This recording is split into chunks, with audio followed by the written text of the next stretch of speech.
Good morning, everybody. The last 3 lectures, we've looked at the tools that we would require to do structural analysis, and that is namely finding out the static indeterminacy, the kinematic indeterminacy or degrees of freedom, and then we looked at the virtual work method and the 2 principles that are used to solve various analysis problems, for example, finding out displacement and forces in a structure. Okay. So, today we are going to be starting off with what is known as the force method for analyzing structures. I am going to start off by looking at a truss structure to begin with, and then we will move on to beams and later frames. Okay. So, let us look at a simple truss. Simple truss where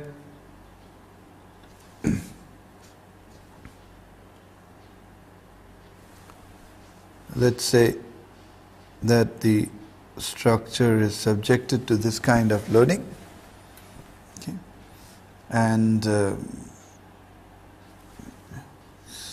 so this is the loading on the structure, and this is the truss structure that you have.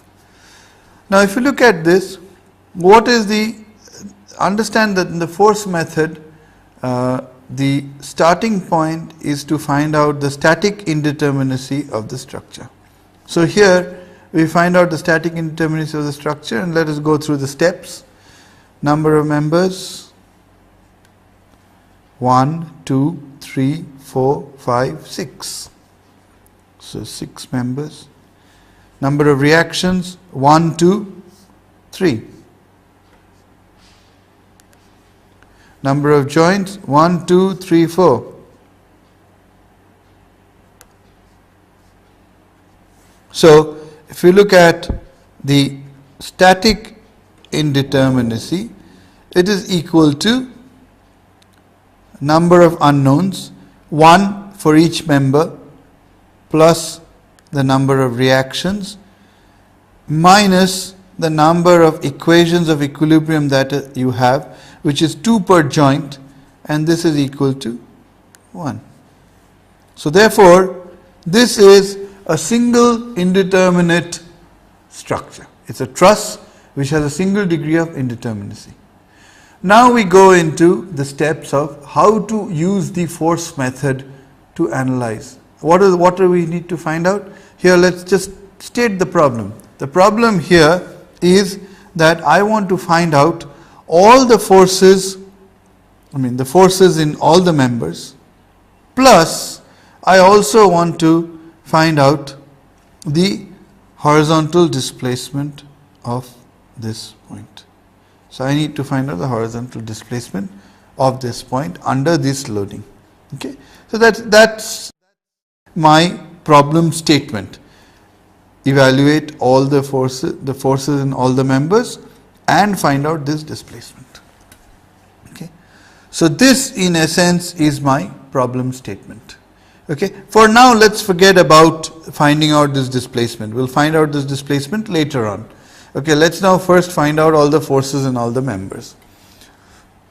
Now, obviously, since it is a statically indeterminate structure, you cannot find out all the forces in all the members using just the pure equations of equilibrium. Okay. So, since you cannot use only equations of equilibrium, since it is statically indeterminate to the first degree, what you have is the number of equations of equilibrium that you have are 1 less than the number of unknowns that you have. So, essentially, if we can establish one other independent equation, then we can find out all the unknown forces. Okay. That is essentially the crux of the force method. So, how do we go about finding it out? The first thing that you do in the force method is you find out the statically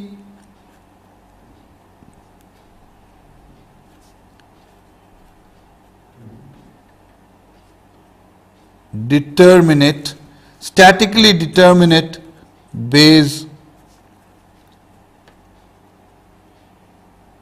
structure. So you find out the statically determinate Bayes structure. In other words, you take the structure, eliminate one of the unknown forces because it's a single degree of indeterminacy. So you have to eliminate one of the unknown forces. Once you eliminate one of the unknown forces, then what happens is now you have a statically determinate structure, because if you look at it, suppose in this particular case, what have we done? We have cut this member. This member we have cut. Once we cut this member, what happens? We know that the force in that member is 0. And since we know the force in the member is 0, no, let's look at it. Now how many equations of equilibrium do we have? We still have the same number of joints. So the number of equilibrium equations are still going to be 2 into 4. Okay. Only thing now is the number of members have been reduced by 1, because one of the members we know is going to have 0 force. So it becomes a statically determinate structure. So now the way we solve this problem is say that, look, let us take this problem, let us solve this problem.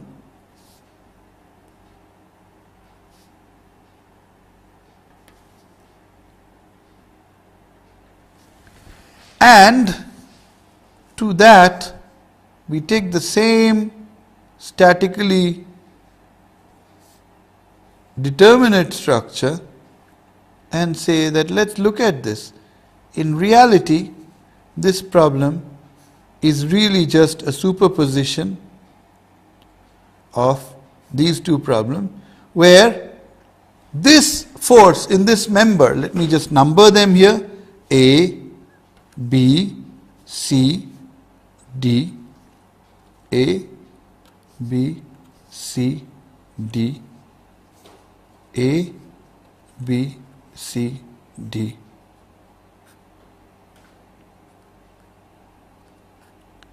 So what we are saying is that from the original structure we get the statically determinate Bayes structure, where the member BD has been cut so that there is no force in the member, and we say that, look, this original structure is actually can be solved. You can find out the forces in these structures by finding out the force in these structures plus the force in all the members and reactions due to the unknown force in member BD. Now, what is the unknown force? We don't know what the unknown force is. So we assume that that is an unknown x1. So therefore, now suppose if you look at this, here there is no force. Here we have the force that BD actually has. So if you add all of them up, you will see that this is exactly this. Okay. So in other words, the redundant force for this structure, the redundant force is force in member BD, which we are saying is an unknown value x1. But suppose we knew x1, then we could solve this problem. This becomes a statically determinate structure because we know the force in one member. Okay? So this in essence is the basic idea behind the force method. You take the actual statically indeterminate structure, make it into a statically determinate Bayes structure by identifying certain redundant forces and putting them equal to 0 in the Bayes structure. Once you have the Bayes structure, then you add to the Bayes structure the structure being subjected to the redundant force. Okay. So now, and if you add the two of them together, you've got the original structure. So that is the basis of the force method. However, this is still an unknown. How do you find out this? Let's see how we solve that. So let us look at the Bayes structure firstly, and let us analyze the Bayes structure. Here, assume that all the members, all 6 members have the same EA values. Okay. So let us look at this. So we have I'm looking at only the base structure now, the statically determinate, where the redundant force is 0. Okay, and we're going to analyze that structure. Note that I'm going to keep this member there because the member still exists. It's very important to understand that the member still exists. It's just that in the statically determinate structure, we've assumed that the member force is 0. Okay, so let us now see what we can do. The steps, we are going through the steps. Sorry, this is A, B, C, D. So I have 10, 10, 10. And today I'm going to actually sit and analyze all the structure. So we're going to actually find out all the member forces by actually solving it. So let us go through it. If you look at it, now the first step here, what's the first step? First step, find forces in members using equilibrium. This is the first step. So let's do that. And here what I'm going to do is I'm going to be using the method of joints. Okay, and since I'm going to be using the method of joints, let's first find out the unknown reactions. Okay, let's do the unknown reactions. And please, I'm going to just find out the reactions without actually writing down all the equations. I'll leave it up to you to write down the equations. Okay, because by now you will already have taken a course in basic structural analysis, and finding out forces in trusses, beams and frames are things that you are expected to know. And so I shall not actually go around specifically solving statically determinate structures and how to find out the forces in them. I'll make an assumption that you know all of those. However, in this particular case, I will actually go about solving. So I'll go through the steps without actually writing the steps down. Okay. So first and foremost, these are the unknown reactions. So let us do sigma fx equal to 0 of the entire structure. That gives me that this is equal to minus 10. In other words, the direction that I am showing, it's actually in the opposite direction, 10. So I am putting down minus 10 because I have shown it in this direction. Okay. Now that gives me sigma fx equal to 0 gives me that. Now sigma fy equal to 0 gives me what? That this plus this is equal to 20. We know that. Okay. Now however, that still does not help us. So what I'm going to do is I'm going to take moments about point A of all the forces, and from that I can find out this value. Let's look at what are the forces. This does not have any moment. This has 10 into, by the way, remember that this is 4 and this is 3 meters. Okay. So what you have over here is, this is going to be 10 into 4 clockwise plus 10 into 3 anti-clockwise divided by 4, because this clockwise, this nothing, this one anti-clockwise. So this is going to be equal to 70 by 4 value, because 10 into 3 plus 10 into 4 is going to be equal to 70. 70 divided by 4 is 70 by 4. And now this, since this plus this is equal to 20, so this is going to be equal to 10 by 4. Okay, which is equal to 2.5 kilonewtons, and this is equal to 17.5 kilonewtons. Okay, so we've got the reactions for the support. Once we have the reactions for the support, of course I didn't really need to do that, but you know, it's a good idea. Now I can use the method of joints to find out all the forces and all the members. So let me start off with a simple one, B. Member B, note that this member, although it exists, I know that the force is 0 in this. So therefore, if I take sigma fx equal to 0, of member B, you will see that I'm going to get this is going to be equal to 10 kilonewtons. Okay, and similarly if I take Fy, I'll get this is equal to 10 kilonewtons. Okay, so I have found out the forces in these two members. In member BC, I have a compressive force of 10 kilonewtons. In member AB, I have a compressive force of 10 kilonewtons. Now where do I go? Okay, I can go, well, let me just go to joint A. I can go to any joint, but let me go to member joint A. Okay, if I look at joint A, and if you look at this particular one, if you study it carefully, you will see that, well, let's look at what is the force in this member. Okay, the force in this member is going to be equal to, well, if I take sigma fx equal to 0, I'm going to get force in AD plus the horizontal component of the force in AC. Okay, in AC, the horizontal component of AC plus the member in AD is going to be equal to minus 10. Okay, and similarly you will see that the vertical component of this member AC plus this 10, which is downwards, minus this 2.5, which is this way. Once you put it all together, you will see that this force, okay, let me forget about this, let's go here, let me go to this particular cross section.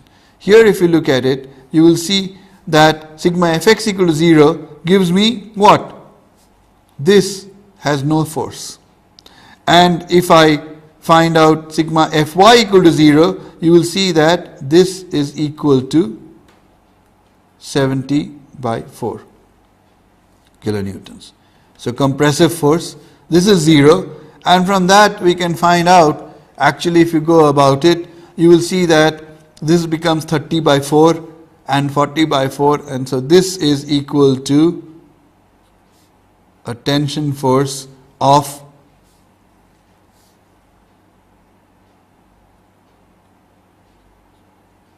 50 by 4 kilonewtons. And now if you look at this particular situation, you will see that the equilibrium of this joint is satisfied automatically, and you will see also that the vertical of this is satisfied. So therefore, if you look at this, so what did we have? Let me write down the forces. FAB is equal to 10 kilonewtons. This is compressive. FBC is equal to 10 kilonewtons compressive. FAC is equal to 12.5 kilonewtons tensile. FCD is equal to 17.5 kilonewtons compressive, and member AD is 0 kilonewtons, no force. And note that I also have member FBD, which since I have cut it, I know that it's going to be 0 kilonewton. So this is not the true forces. This is the forces not in the original structure. It's not in this structure. Note that it is not in this structure, it is in this structure. These are the forces that I have found out for this particular structure, which is a statically determinate base structure. Okay. So I found out the forces in all the members. Okay. Now what is the next step? The next step is actually to find out the deformations in all the members. That's very important. We need to find out the deformations in all the members. Okay. And what are the deformations in each member? Please look at it. These are all axial forces. So what are the deformations in each of the members? The deformation in all the members are the deformation in member I you can find out is going to be equal to Fi, force, divided by A. What does the force divided by A give? The stress. Divided by E. What does that give me? The strain. The strain is uniform, so therefore integrated over the whole length gives me the axial deformation. So if I rewrite this, this comes out as Fi Li EAI.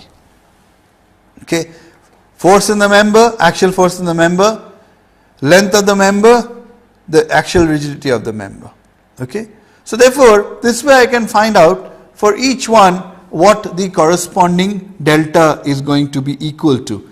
And let me write down those values. Given these forces, I can write down that delta AB is going to be equal to 10. Note that I am going to put minus because tension is taken to be positive. So since it's compressive, it's going to be 10 multiplied by Li. What is Li? LAB. Let's look at LAB. What's the length of LAB?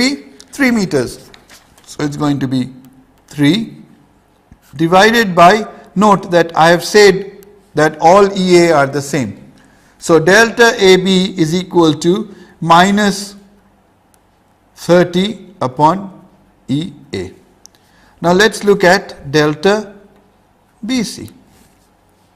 This is also 10 ton BC. BC. This is 10 ton, and what's the length? Length is 4 meters. So this is going to be equal to minus 10 into 4 minus 40 upon EA. Let's look at delta AC. Delta AC, the force is 12.5 tension, so it's 12.5 tension. What is the length? AC. AC. Since this is 4, this is 3, you can see that and this is 90 degrees, this is the hypotenuse 5. Okay, the total length of AC is 5, so it's going to be 12.5 EA, and this is plus, so it's going to be plus 62.5 upon EA. That's delta AC. Then you have delta CD. The force, what is CD? CD is this. The force is 17.5 compression and the length is 3. So we can put that down as minus 17.5 multiplied by 3 divided by EA. So this is minus 52.5 EA. And finally delta AD and delta BD, what are they equal to? Since the forces are 0, 0, the deformations are also going to be 0. So I'm just going to write them as 0. The deformations are going to be 0. Now let me ask you this question. This is something that we always tend to forget about when we are doing structural analysis. Please note that you have to have dimensional consistency. Here I have said that all the EA values are the same. I have not explicitly stated the EA value. Okay, what are the units of E? Units of E are, as Newton per meter squared. Okay, they are normally more given in Newton per meter squared. Force per area. That is the value of E, because that is stress by strain. Stress is Newton per meter squared, strain is meter per meter. No, strain does not have any units. Okay. Then what about the units of area? Area is in units of meter squared. Okay. So what is EA in terms of? It's in terms of Newton. Okay. What is force? What is the force in terms of? Well, I've given kilonewtons over here, but kilonewtons is nothing but 10 to the power of 3 newtons. So the basic units is Newton. And what are the units of length? Length is meter. So now when I write down F FL upon EA and delta is equal to FL upon EA. Let's see what I'm doing actually. Newton meter upon Newton meter. Units consistent. Delta, which is the displacement or deformation, has to be in meters. Okay, so we have dimensional consistency, and that is very important to know when you actually solve a problem. In other words, suppose you are given E in the standard form in SI units, which is GPa. What's GPa? Gigapascals. What's gigapascals? It's 10 to the power of 9 pascals. And what is Pascal? Newton per meter squared. So actually, when you say that something value is given in gigapascals, you have to multiply it by 10 to the power of 9 to bring it into Newton per meter squared. If you are given a force which is in kilonewtons, you have to multiply it by 10 to the power of by 3 to bring it into newtons. You need to bring all the parameters to the same basic units, otherwise you're going to always have a problem. Here I'm not doing that, however I am just trying to state here that you need to bring everything down. If you want to make F in kilonewtons, then EA also should be in kilonewtons. If you make this area into millimeter squared, then E also needs to be in Newton per millimeter squared. Consistent units will always ensure, and then your delta will be in millimeter, by the way. So as long as you are consistent, you shouldn't have a problem with units. Okay. So I have found out the deformations in all the members. What are these deformations due to? These deformations are due to the loads that are applied on the structure. Okay. So now, I have done that. Now what is the next step? Let us first go through all the steps and then I'll put it all together. Okay. So the next step is what? Next step is actually finding out the forces in all the members. Okay. Due to the redundant force. So in other words, what I am actually doing is finding out the forces in all the members due to the redundant force. So now I know that it will always be in terms of x1. So I can find out the coefficients by actually putting x1 equal to 1 and then solving the problem. So I'm going to solve this problem now. The next problem, remember that problem I talked about? That this is actually this plus this. So for this I have found out the forces and deformations. For this, the second one, I need to now find out the forces. So let me do that.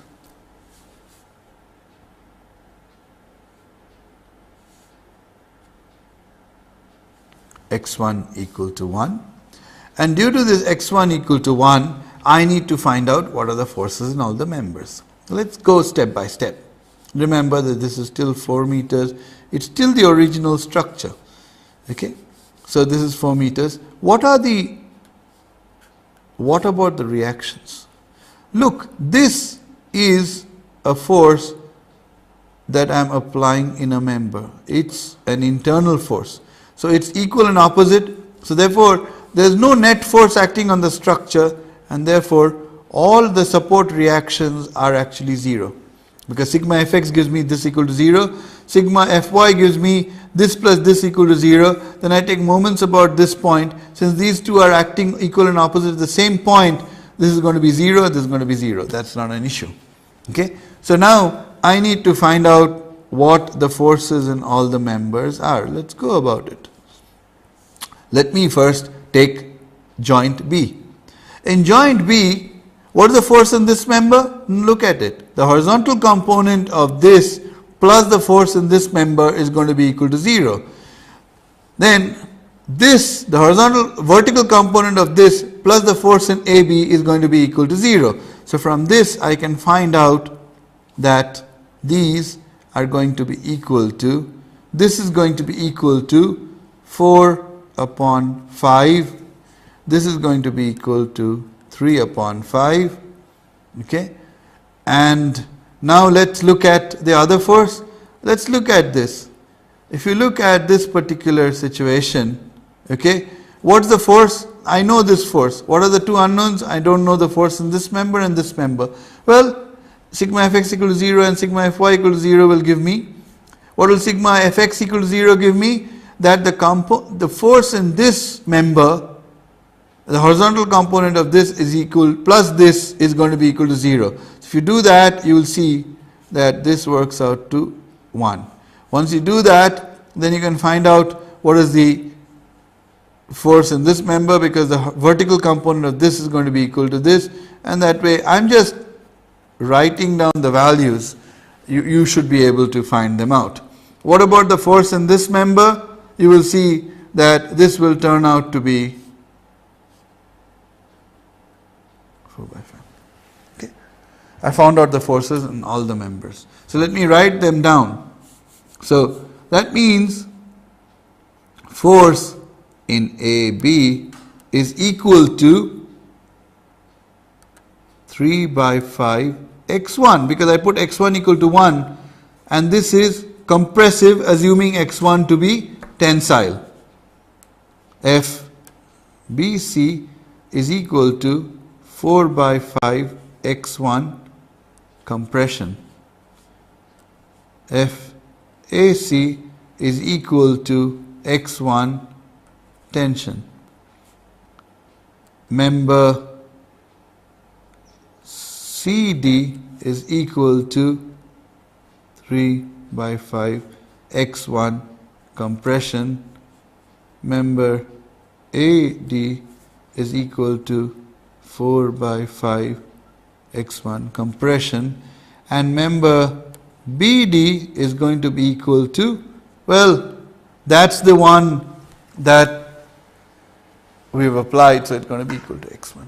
So we have found out the forces in all the members due to an unknown force x1.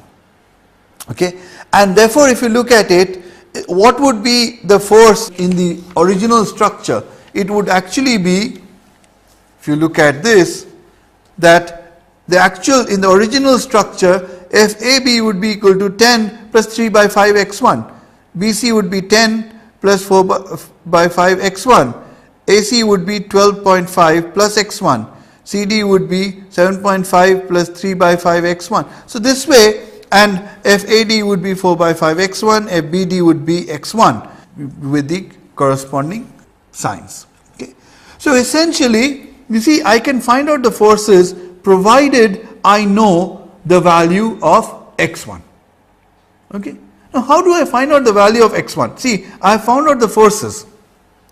Here is where, in the force method, additional equation to establish the value of x1, the force method, let's look at the original problem. Let's go back to the original problem. If you look at this, if you go back to the original problem, the original problem is this. Now what we've done is we have said that this is equal to this plus this. The only problem here is that everything is fine excepting that we don't know the value of x1. We need to find out the value of x1, and to find out the value of x1 we need an equation. How do we establish that equation? Let us go back. I've made a cut here. So when I make a cut here, under the action of these forces, what's going to happen to the cut? You see, all the members, the joints will displace, the members will deform, and because of all of that, what's going to happen? If this member moves along this direction relative to this, which is bound to happen because they all move independent of each other, there is going to become a separation. There's going to be an opening or an overlap depending on how B and D move. If D moves closer to B, there will be an overlap. If D moves away from B, there's going to be an opening. But the major point is that I cannot stop once I have made a cut from these 2 points which actually in the real structure are the same point. But once I have made a cut and I let the structure deform, these 2 points are going to get separated. Does that happen in the real structure? No. In the real structure, any point over here is not going to separate. They're going to move whichever way, then I'm going to separate. So what's going to happen? Well, let's have a look at the second point. When I apply x1, what do? Note that these two joints, I've applied a force x1 across the joint. Now, since these two are independent points, when I apply x1, they're likely to overlap. Okay? They're likely to overlap, assuming x1 is positive. They're likely to overlap. If x1 is negative, they'll pull apart. Now, understand one thing, that means in both these structures, what's happening? The point which I have over here, okay, are overlapping and opening up, depending on which is positive, which is negative. We'll find that out. But in the real structure, does that happen? Do the points overlap? Does any point overlap with itself? Can't. It's a continuous member. So what does that mean? In reality, in this structure, there is no overlap or shortening. So therefore, now you understand what we get? We get what is known as a compatibility condition. What we do is, we find out how much this has opened by, we find out how much this has opened by, and then add the two, and the two together have to be equal to what? They have to add up to 0, because the point cannot go anywhere. The point is stuck to each other. Okay, so that is the independent equation. So we need to find out how much displacement I get at this point, and we need to find out how much displacement I get at this point, add the two things up, put it equal to 0, because this point cannot go anywhere, they cannot separate or overlap in the real structure, and therefore that gives us the additional equation that we are interested in. So essentially, understand that we have to find out how much this has opened by under this situation and how much this closes by under this situation. Okay, so that is the reason. Now how do I do this? See, this is a displacement. I need to find out a displacement. How do I find out a displacement using the method of virtual work? Use the method of virtual forces. Okay, what does it mean? Well, actually, since I'm trying to find out the displacement at this point relative to each other, what do? I actually apply a virtual force at this point and compute the work done. Okay, and the total work done has to be equal to 0. That gives me the displacement. Now, what is that force? Note that the force is exactly the same as the redundant force. So when I have actually solved this, I can assume that if I take this to be the virtual force, okay, what will be the forces in all the members? Well, I know what the forces are going to be. I've already got it. Okay, so therefore, if you look at it using the method of virtual force, what is the displacement at this point? The displacement at this point can be given by, I'm going to write down the virtual work equation here. The virtual work. What is the external virtual work? External work done by all the external forces. External, see, understand, this is the real structure, because I'm trying to find out the displacement at this point because of all these forces. So this is the real structure. So I need to find out the real displacements and real deformations. What are the displacements? Okay, real displacement corresponding to any force here. If you look at it, that you're going to get, what is the real displacement? Real displacement over here, if we look at it, is going to be equal to all these forces. Look at all these forces. These forces, what is the work done by these forces? The work done by these forces are equal to, let's go back, the virtual forces over here. This is the virtual system. The virtual forces undergoing the real displacements. Okay, so what are the virtual forces here? Virtual forces, if you look at it, the only virtual external forces are these reactions, which are all 0. So there is no external virtual, in the virtual force system, there are no external virtual forces. So therefore, the work done by the external forces, virtual forces, is equal to 0, because there are no external virtual forces. Okay. Now let's look at the internal virtual work done. The internal virtual work done is how much? What is the virtual force? The virtual force here is this reaction AB. So I need to find out what is that AB. What is the force in AB? 3 by 5. So 3 by 5 multiplied by the real deformation in member AB. What is the real deformation in member AB? Remember we computed the real deformation? It's this. So I'm going to put 3 by 5 multiplied by minus 30 by EA. That gives me the work done by the virtual force in AB, which is 3 by 5. Note that this is compressive. So the compressive force is going to be given by minus, okay, undergoing the real deformation in member AB, which is minus 30 by 9. So the internal virtual work contribution by AB is going to be minus 3 by 5 into minus 30 by 90. That's the force, the virtual work done by the real deformation in AB due to the loads undergoing the virtual force in the system. This negative implies that there is a shortening. This negative implies that there is a compressive force. Now let's go from AB to what is the next member? The next member is BC. So let us look at BC. What is the virtual force in BC? The virtual force in BC is 4 by 5 x1 compressive. So I mean, if we put a unit force, it's going to be 4 by 5.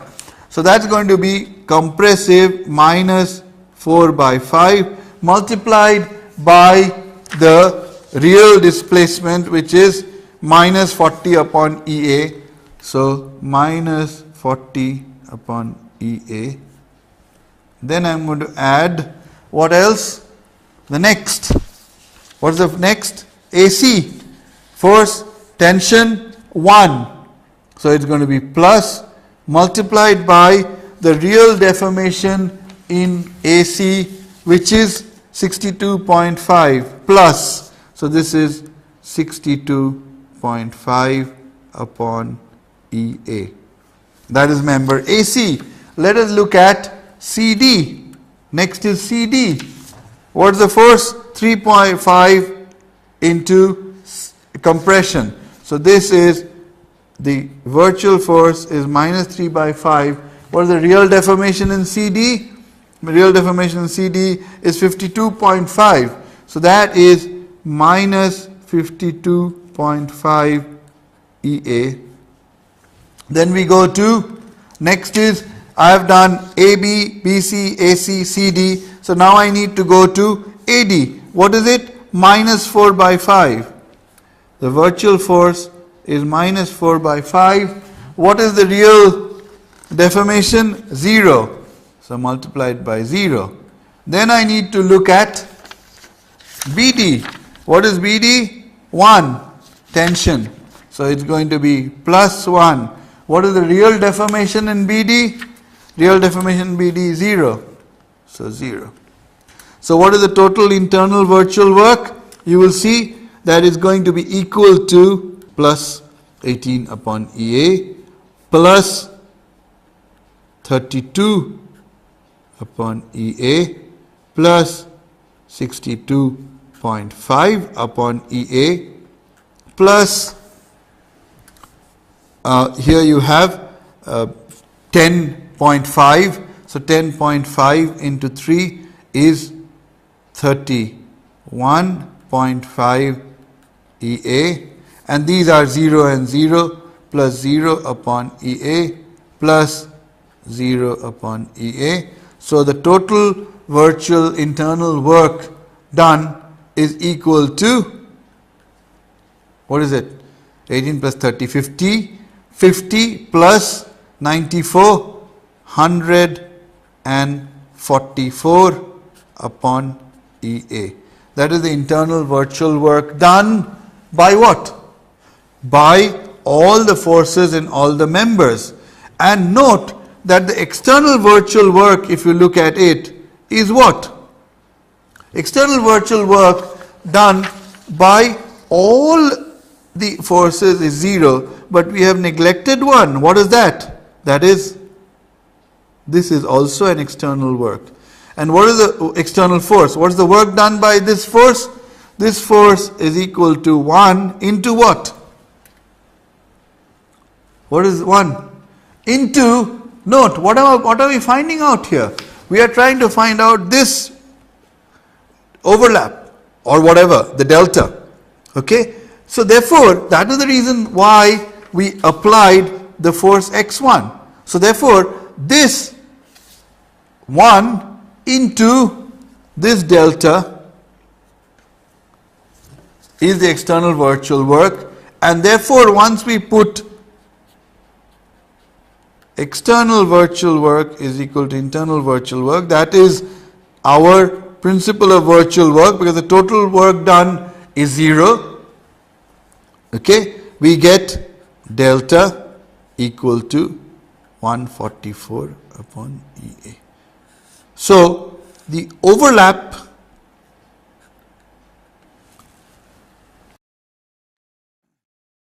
note that since we've applied this force, what we are actually computing is the opening up of the system. Okay, and therefore the opening up is equal to 144 upon EA. So we found that out. Okay, the next step now is to find out what? We found out how much this has opened up by. Now we need to find out how much this has, what is the displacement at this point. So for that, what is the real load? The real load is this. Okay, to find out the overlap, what do we need? We need to apply the same virtual force. So if you look at it, once we have found out the delta here, to find out the delta over here due to force x1, we have found out, note that these are now the real forces. So for these forces, we need to find out what is the displacement, the real deformation.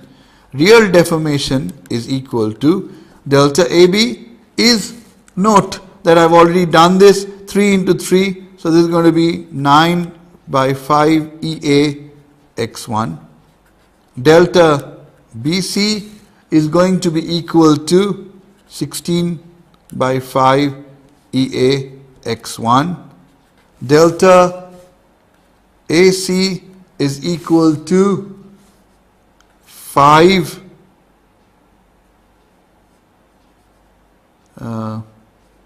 upon EA x1. Note that this is negative and negative because these are compression. This is tension, so this is positive. And then delta CD is equal to 3 by 5 x1 into, what is the length? The length of CD.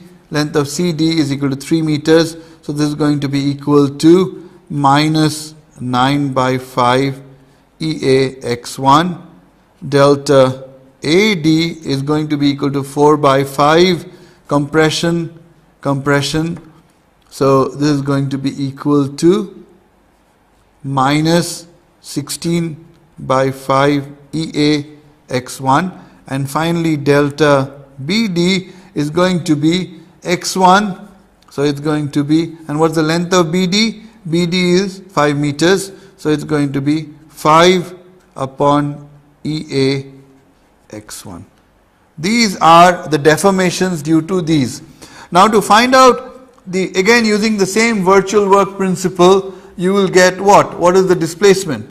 The displacement is equal to external virtual work, all outside excepting for this is going to be equal to 1 into delta due to x. See, this original one is delta due to the load. So this is delta due to load. This is delta equal to x. The internal virtual work is going to be equal to, if you look at this, the displacement multiplied by this. So we're going to get, I'm going to do this really fast, 27 upon 25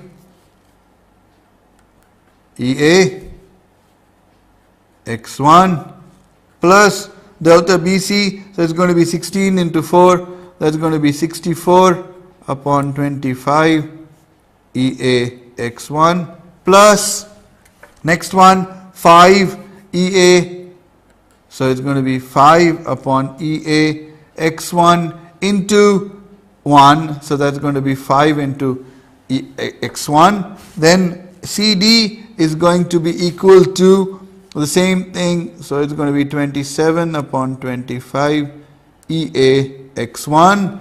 Then AD is going to be 16 by 5 into 4 by 5, so that's 64 upon 25 x1 plus 5 upon EA x1 into 1. So this is my internal virtual work. So if I add all of those up in 25, what do I get? I get 27 plus 64, that is 91. 91 and there are 2, so it's 182. 182 upon 25, 182 plus 250 is 432 upon 25 EA x1. So if you equate the two, you get that delta x is equal to 432 upon 25 EA x1. So now I have computed delta L. If you look at it, delta L, I've got delta x, and what's the actual delta? There's going to be superposition of the two, because if you look at this, in this it's going to be the displacement in this plus the displacement in this, and that is going to be equal to, if you look at it, delta is going to be equal to 144 upon EA plus 432 upon 25 EA x1. And what's the actual delta? In the real thing, delta is equal to 0. From this you can find out x1 is equal to 144 minus 144 into 25 upon 432. So if you look at this, this is going to be equal to minus 25 upon 3 kilonewtons. I have found out the value of x1, the force, and once I find that out, I can find out the force in all the members, because all I need to do is for this plus this. Now I know x1, so I just need to find out, add all of these up, and I've got my x1. This in essence is the force method, and I hope that with this simple illustration I've been able to illustrate the basic concept of the force method as applied to a single static indeterminacy truss. Thank you.